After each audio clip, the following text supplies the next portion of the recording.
concerning these people versus concerning themselves. And, Oh yeah, you were talking about how caught up people is and following stuff that just because they feel some type of connection to it, like Jay-Z being black, yeah, Obama being because black. because they ain't doing no type of research. Yeah, it's just it's that neuro weaponry, that MK Ultra is like that. That's why even when I told Jose about Michelle Obama, he was arguing with me. I'm like, bruh, why are you trying so hard to defend people you have never met, bruh? All the evidence support the fact that this Negro is gay and his wife may very well be a damn trans. Oh, listen, you don't make a mistake and call a motherfucker Michael, bro. Michael. and you can't say it's AI because this is before AI. And for real. This motherfucker said Michael and I, like they just wrote a book. Like they just wrote a children's book or something. Yeah, Michael and I. Michael and I in the jungle with the lion. Like, but people will be, they're like, oh, now you want to act like you know something about technology when you want to defend Obama, fucking slip up, because he used to calling that motherfucker Michael in the bedroom, and then got to flip to calling the motherfucker Michelle live. For real. I'm like, not once, but a couple times. Man, listen, bro. Like what are we really talking about? What are we really talking about? Jay-Z loves transgenders. Real. You know what I'm saying? You got to understand where these people's minds are at. Like, and the thing is, I had somebody tell me this literally. And he told me, he was like, listen, you got to think about it. Like, I'm thinking about it. I was like, all I want to say is before you get into saying what you say, I don't give a fuck what a motherfucker offer me or what power. Like, it will never make me want to duke you. But go ahead. And I understood it, because I understood, being in the military, understanding Freemasonry and being recruited by the Freemasons. Like heavily recruited right. By a 33rd Freemason who literally opening up to me about shit that he shouldn't be opening up to me about when it came to that shit, because he considered me a valuable recruit. Right. And he would tell me, he's like, man, I ain't even supposed to be telling you this shit, but I know you will benefit from this. Our organization will benefit from having a person like you. Like, he coming at me hard, bro. But when he tell me the shit that he ain't supposed to tell me, and I already even know, like, they got cases to where it's like in that shit and they recruiting. It's like, yeah, if you feel this person is this, that, and the other, give them a little bit more than what we want you to give other motherfuckers. Right. If they could be very influential and beneficial to us, give them a little more than what you're willing to give other motherfuckers. See how they stomach that shit. See how they react. Mm-hmm. And me, I went with it, because the one thing, and the thing is, it was close, because I was thinking, but then it was the part when he was like, when it comes to your beliefs, you got to leave them outside the door. That was it for me. I can't do it. Right. I can't do it. I appreciate the consideration, but nah, I can't do it. He's still trying to pressure me because it was like, when they tell you that information, they don't really want to tell it to you. And they also telling you certain things, really, in them. It's not necessarily. It's about if you feel that going that extra mile with them and opening up to them and letting them a little bit in our game room is going to be the final factor in swinging them. Then let them have it. Right. You know, because 9 times out of 10, when they tell you to pull, when they tell you to pull they have, and then come at you about leaving your beliefs at the door, majority of motherfuckers don't have no real faith in their own beliefs. And will be like, okay, cool. And you say, I get this and I'll be able to do this and what? And it's official. Like we ain't go say, I done seen it. I done seen it because just being in the military give you a little bit of Freemasonry status. That's true. You know, so I done got stopped by cops and them knowing I'm in the military trying to make it the basic training, or not basic training, but make it to the formation, and they let me go. No ticket.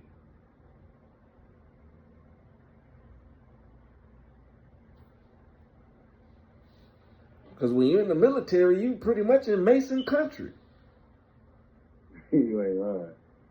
You may not necessarily be a Mason, but you have some of those that's out there that are cops, and they know, they're like, yeah, man, hey. You know, they see me in my PT outfit. Oh, you trying to make it. Hey, all right, soldier, hey, go ahead, slow down. Right. I know you trying to get there.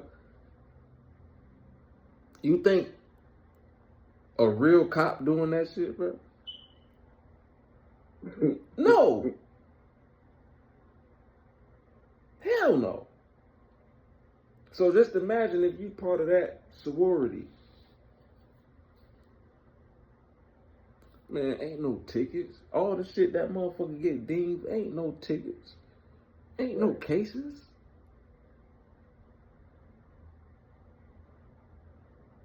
Motherfucker get away with murder. Real. You a Freemason.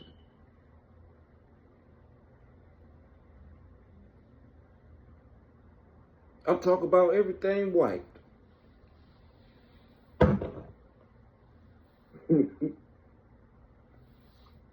You know? But what you got to do for those benefits? It's like shit. Already, in the military, you got to disown yourself to do your job that you got to do in the military. And then the Freemasons coming at you by disowning yourself some more. Because really, and this is why I looked at it, the military, once you get in the military, recruit the civilian, and then when you get into the military, the Freemason recruit the soldier.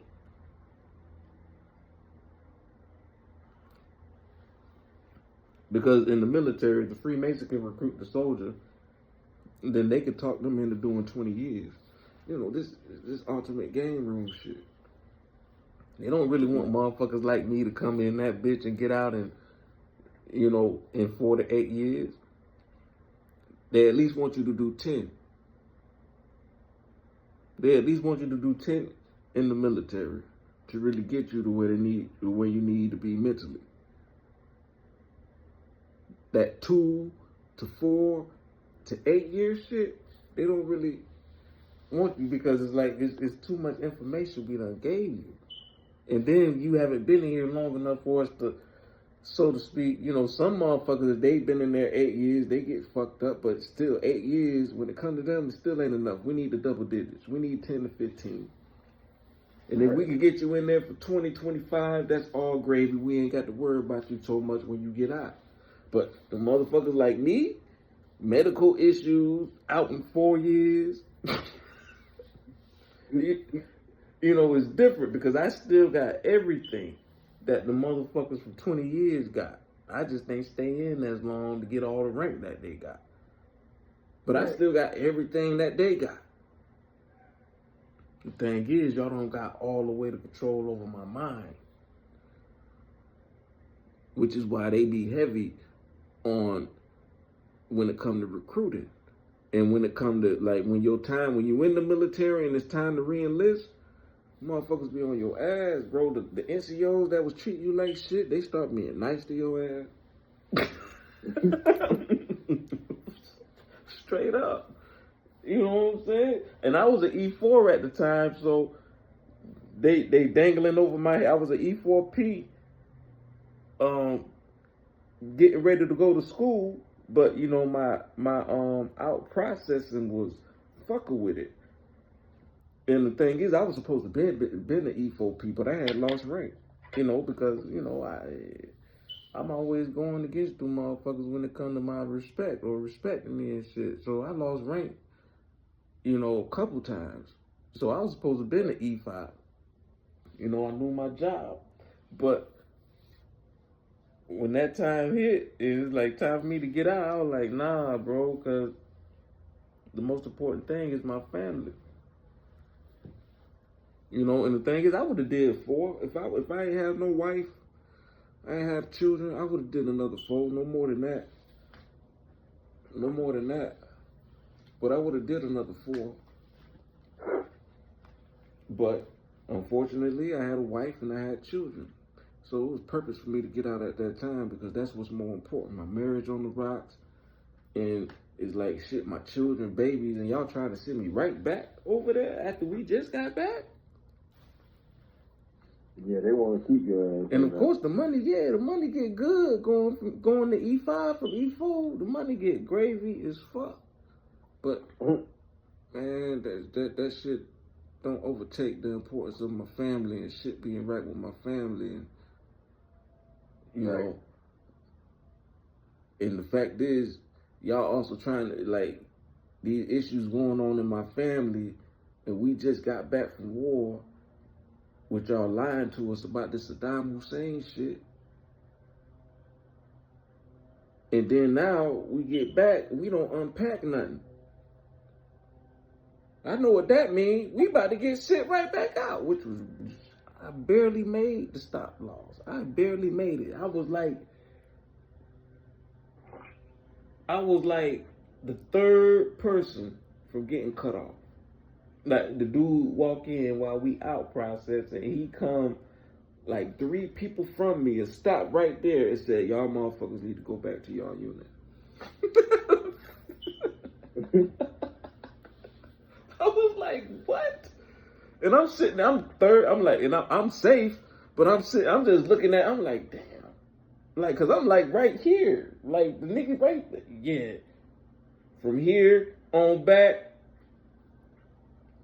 Y'all need to, you know, go and everything you turned in, you need to go get that shit back.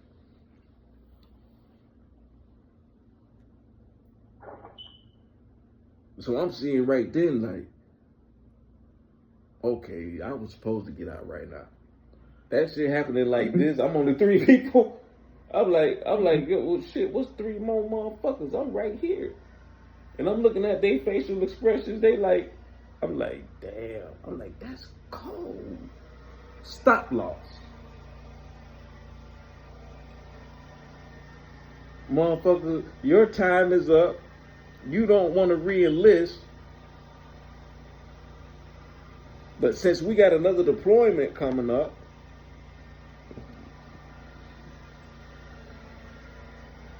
you got to come back. And it's like, I mean, is that part of the contract? Or maybe it is. I ain't never really read it like that. Shit, I tried to go out the back door on the first day. After I swore in with you motherfuckers, I hung a left and went out the back door. Hey, so you know I ain't read shit. I was in a daze the whole time doing that shit. I ain't even cut my afro off. I took my afro all the way to fucking basic training and let them play with it, cut half of it off and laugh and, oh, Kareem Abdul-Jabbar, all this shit. Motherfucker, Black Power. Fist.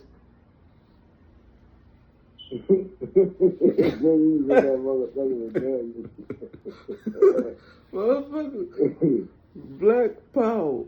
Fists up. Fuck y'all. Have you fun. You lame motherfuckers.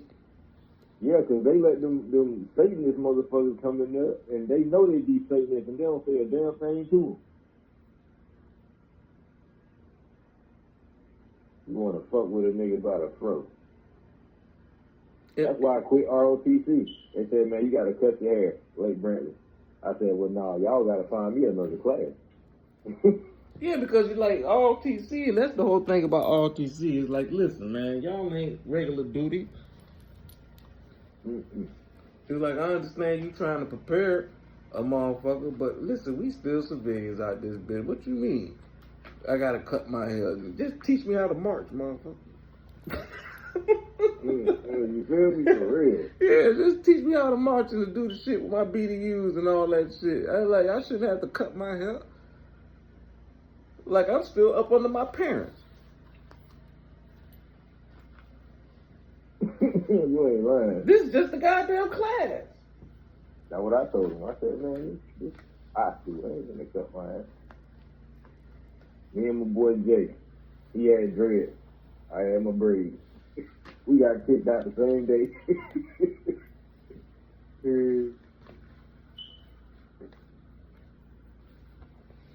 Yeah, cause that shit be, you know, cause that's the thing, they start early with that control shit in all TC. You know, and then making it like, okay, if you ain't gonna do that, then you can't be part of this class. And it's like, why not? That don't make sense. Like, y'all ain't the real fucking military. Mm-hmm. It's like if a war break out, they ain't coming down here to get all TC motherfuckers. You ain't lying, for real. So you telling me I need to cut my hair just to learn how to march? In Caucasians? And to do community service work? In high school? Mm-hmm. Oh. But that's the thing. And the thing is, it's like y'all do shit like that to monitor, but y'all won't do the real mental health, the real mental health shit you need to do, like before y'all sit here and recruiting to make sure that a motherfucker is mentally capable of being what you gonna turn them into be. Y'all not doing those real things, but y'all doing this nitpicking. Oh, ROTC, if you don't cut your hair, you can't be part of this. That's bullshit. Right.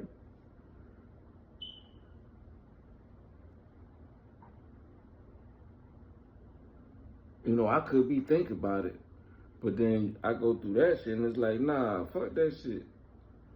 Like, y'all trying to control me all the way down here at 16? 15?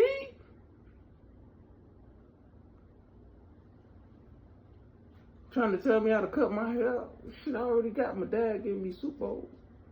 Because he don't want to take me to the barber shop. For real.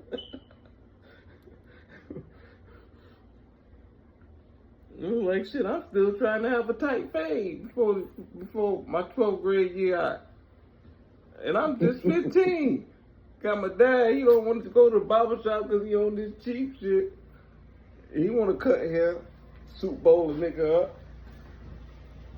And then before I can actually get to a real barber and get to a real fresh fade, y'all motherfuckers, like y'all working with my daddy.